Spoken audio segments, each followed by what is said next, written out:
Be honest आता काहीच नाही होऊ शकत. Sorry. So these are my MBBS mark sheets.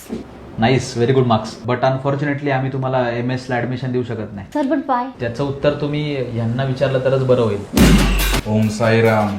Sir, आयुष्यभर मेहनत घेतली मी सर्जनला ऍडमिशन मिळवण्यासाठी. It's my dream. नाही होऊ शकत ना मॅडम.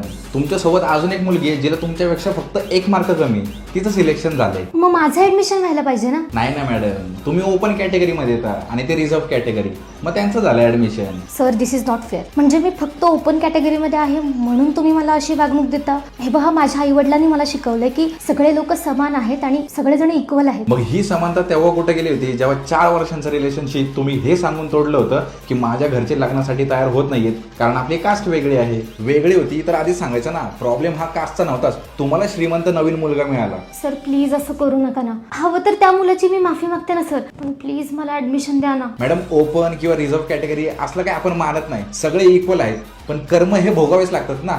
टू बी ऑनेस्ट आता काहीच नाही होऊ शकत. सॉरी. या आता तुम्ही.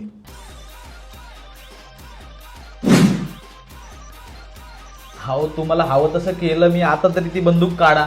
अहो, खोटी आहे मास्तर खेळण्यातली, पण जर का त्या मॅडमला तुम्ही ऍडमिशन दिलं तर तेव्हा खोटा नाही खरा घोडा लावल. माहिती ना मग कसं.